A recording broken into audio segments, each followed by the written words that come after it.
Hi friends, இன்னைக்கு சூப்பரான kitchen tips தான் பார்க்க போகிறோம். எதை பற்றி டிப்ஸ்னா, நம்ம மீன் குழம்புலாம் வச்சோம்னாக்கியா நம்ம மசாலா அரைக்கும் போது தேங்காய் அரைப்போம் பாருங்கள். தேங்காய் அரைக்கும்போது ஒரு ஸ்பூன் மிளகு போட்டு அரைக்கணுங்க. மிளகு போட்டு அரைச்சிங்கன்னா அந்த மீன் குழம்பு வந்து டேஸ்ட் அட்டகாசமாக இருக்கும். சோம்பு போடக்கூடாது, ஜீரகமும் மிளகும் போடணுங்க. போட்டு அரைச்சிங்கன்னா அவ்வளோ ஒரு டேஸ்ட்டாக இருக்கும். ட்ரை பண்ணி பாருங்கள். எங்கள் ஊர் ஸ்டைலில் மீன் குழம்பு எப்படி செய்கிறதுன்னு வீடியோ ஷூட் பண்ணியிருக்கேன், வரும் பாருங்கள்.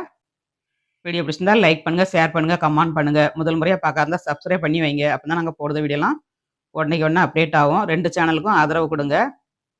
வீடியோ பிடிச்சிருந்தா லைக் பண்ணுங்க. இப்போ மீன் குழம்புக்கு வந்து தேவையான பொருளை அரைச்சி எடுத்துக்கலாம். எங்கள் ஊரில் நாங்கள் எப்படி செய்வோமோ அதே மாதிரி செய்கிறாங்க. சோம்பு போட மாட்டேன், பூண்டு போட மாட்டேன், இஞ்சி போட மாட்டேன்.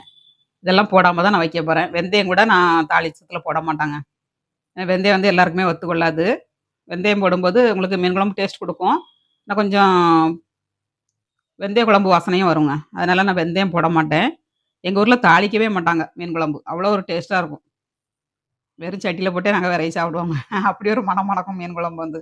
எங்கள் ஊர் ஸ்டைலில் பண்ணுதேன். நீங்கள் இதே மாதிரி ட்ரை பண்ணி பாருங்கள். உங்களுக்கு பிடிச்சிருந்தா உங்கள் கருத்துக்களை கமெண்ட்ஸ் பண்ணுங்கள். ரொம்ப டேஸ்ட்டாக இருக்குங்க.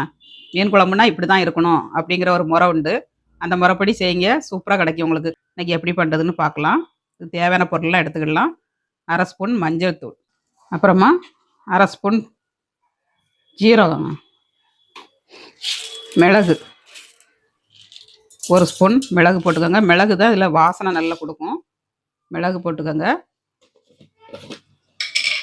அப்புறமா வரமிளகாத்தூள் 2 ஸ்பூன், தேங்காய்ங்க ஒரு சின்ன தேங்காய்க்கு 1/2 தேங்காய் போட்டிருக்கேன். அப்புறமா வெங்காயம், சின்ன வெங்காயம் நிறைய போட்டு அரைக்கணுங்க. அரைச்சிங்கன்னா அந்த குழம்பு வந்து நான் தாளிசத்தில் அதிகமாக போட மாட்டேன், அரைக்கிறதுக்கு நிறைய போடுவேன். அந்த அரைச்சி நம்ம வைக்கும்போது டேஸ்ட் ரொம்ப நல்லாயிருக்குங்க. மல்லித்தூள் போட்டுக்கலாம். 2 ஸ்பூன் வரமிளகாத்தூள் போட்டேன்னா 3 ஸ்பூன் வரமல்லித்தூள் போட்டுக்கோங்க. ரொம்ப வரமல்லி சேர்க்கக்கூடாது. சேர்த்திங்கன்னா அது கடுப்பு தன்மை கொடுத்துரும், குழம்பு வந்து டேஸ்ட் இருக்காது. நல்லா அரைஞ்சிடும். தக்காளி இந்த அளவுக்கு அரைச்சி எடுத்தாச்சு. குழம்ப கூட்டி வச்சுக்கலாம்.